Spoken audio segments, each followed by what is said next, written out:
Hi everyone, I'm Wang from Tsinghua University. Today I will introduce our work, NAP, a black box approach to NUMA-Aware persistent memory indexes.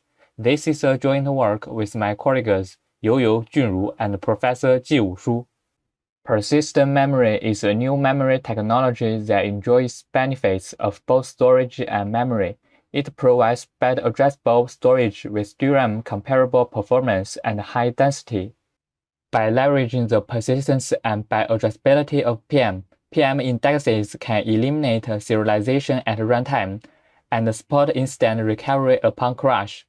In the last 10 years, researchers have designed lots of high-performance PM indexes. However, NUMA impacts on PM indexes are underexplored, as shown in the picture on the right. In a NUMA machine, CPU cores and PM DIMMs are grouped into nodes, which connect each other via internode links such as UBI. We conducted an experiment to test the cross-NUMA performance of Optane DIMMs, from which we get two observations. First, peak remote PM write bandwidth is low. Second, concurrent remote accesses course bandwidth collapses. We evaluate CCH on a 4-node server. CCH scale well within a single node. However, when thread spans 2 NUMA nodes, the growth rate of throughput slows down greatly.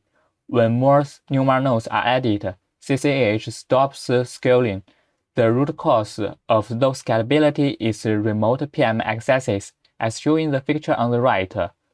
An insert operations may trigger 5 remote PM accesses, including 3 writes. Hence, a fast PM index should be NUMA-aware, reducing remote PM accesses. DRAM indexes always use replications to reduce remote accesses. As shown in the picture, in the replication-based approach, each NUMA node maintains an index replica and a shared log records index operations from threads. NUMA nodes synchronize replicas by replaying log entries. However, this approach comes with 3 critical limitations when applied to PM. First, it does not consider crash consistency. Second, it consumes multiple times of PM space. Third, most important of all, since every update operations is executed on every node, the number of local accesses is amplified significantly. However, PM has limited write bandwidth, which is only 1/6 of DRAM. Next, I will first introduce our proposed black box approach NAP, and then show some experimental results, and finally give our key takeaways from this work. Modern workloads always feature skewed access patterns, where a small portion of items receive extremely frequent accesses. For example, in the typical workloads with thin popularity distribution, the top 100,000 hottest items receives more than 50% accesses. Based on the common observation, the first key idea of NAP is using a NUMA-aware layer, aka NAL, to absorb hot accesses. This picture shows the NAP's architecture, which contains 2 components, a raw PM index and a NAL. The raw PM index can be any existing PM index, which accommodate a large number of cold items. The NAL handles accesses to hot items in a NUMA-aware way. The NAL abstraction brings 3 advantages. First, it eliminates lots of remote PM accesses. Second, it enables a black box approach. Any existing concurrent PM index can act as the raw PM index. We only need to evoke the interfaces of raw PM index without any inner knowledge of its implementation. Third, since the NAL is small, the extra memory usage and recovery time is bounded. NAL maintains per-node partial views in PM, which absorb updates from local threads in a crash-consistent way. The second key idea of NAP is minimizing PM state synchronization between NUMA nodes. Though unlike replication-based approaches, NAL forbids PM state synchronization between partial views. which can annoy amplification of local PM accesses. Making NAP's key ideas practical must address three challenges. First, the latest value of hot atoms can be in any partial view, so how to serve lookups to hot atoms. Second, upon recovery, how to restore the system into a correct state when there are multiple partial views. Third, hotspots shift over time, so how to handle it efficiently. NAP uses a DRAM-resident global view for lookups to hot atoms. The global view contains the latest value of hot atoms. When a thread updates a hot atom, it first updates the associated value in its local partial view, and then updates the value in the global view, so other threads can read the latest value by searching the global view. For a range query, the thread should merge atoms from global view and the raw PM index. The global view also performs concurrence control for the NAL. It maintains readers' write logs for each hot atom. NAP uses versions to order updates to different partial views. Each hot atom has a version in the global view. As shown in the picture, for key, its latest value is V1, and its version is 6, and its durable value is stored in the node 0's partial view. When a thread updates the key with a new value V2, it first gets a new version 7 from the global view, and then persists the V2 with the new version 7 into the local partial view in a crash-consistent way. Finally, it updates the value in the global view for future lookups.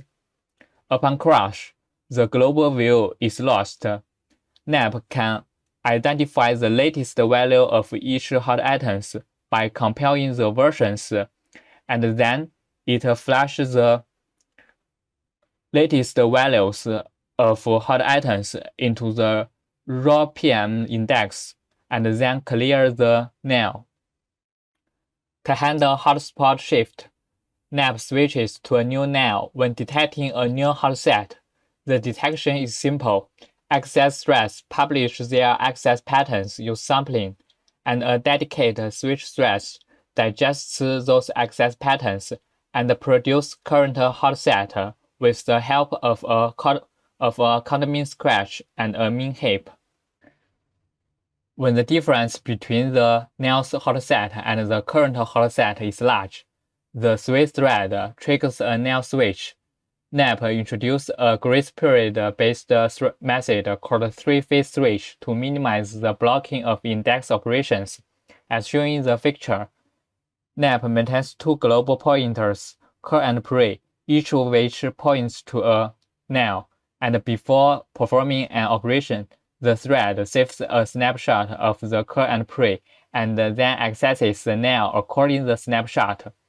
In the phase 1, the switch thread initializes the NAL new according to the keys in the new hot set, and installs the NAL new by changing the global pointers.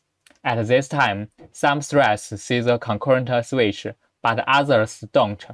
For threads that do not realize the concurrent switch, they operate the NAL old as usual. For threads seeing the concurrent switch, the updates to the NAL old are blocked.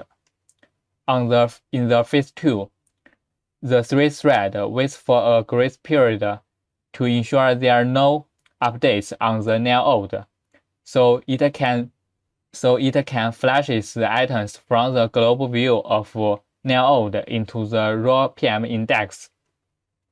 In the phase 3, the switch thread sets the global pointer pre to none and waits to a grace period to ensure no updates on the NAL old. Then it releases the PM and DRAM space consumed by the NAL old. In the three-phase switch, only updates to the NAL old or during the phase 2 are blocked. Thus, a blocking has only a small impact for two reasons. First, the current hot items are handled by the NAL new. Second, flashing the NAL is data rate free and thus fast.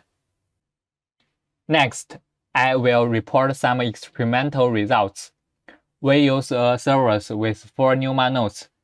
Each node is equipped with 3 Optane DIMMs. Using NAP, we convert 5 state-of-the-art concurrent PM indexes. We set the size of hot set to 100,000 items. We use a YSB like benchmark with 15 byte keys and 8 byte values.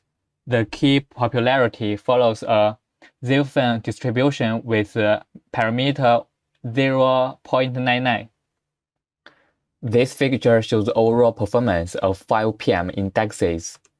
NAP converted indexes have much better scalability and boost the throughput up to 2.3 times. This is because the NAL absorbs up to 54% operations, and in the NAL, partial views eliminate remote PM writes, and global view eliminates remote PM reads. We evaluate NAP's ability to react to dynamic overloads by changing the popularity of keys. We compare our 3-phase switch with a mechanism that uses a global lock to protect the NAL switch. The result shows that NAP is robust enough to react to dynamic overloads quickly without sacrificing availability. The overhead of NAP are in 3 aspects. First, NAP decreases the throughput of range queries slightly. Second, NAP consumes some extra PM and DRAM space, which is less than 70 megabytes in our evaluation. Third, since we need to flush the small NAL into the raw PM index upon recovery, the recovery time of NAP converted indexes is about 300 to 1000 milliseconds. Finally, I present our 2 takeaways from this work. First, a fast NUMA-Aware PM index must reduce remote PM accesses without consuming extra local PM bandwidth. The limited PM bandwidth adds a new dimension to the NUMA problem. The second takeaway is that we cannot design a PM index that is optimal in minimizing remote PM accesses, no extra local PM accesses, and constant memory consumption. NAP achieves a sweet spot by leveraging the common skewed workloads with 2 key ideas, making hot accesses NUMA-aware and minimizing PM state synchronization between NUMA nodes. Thank you for listening.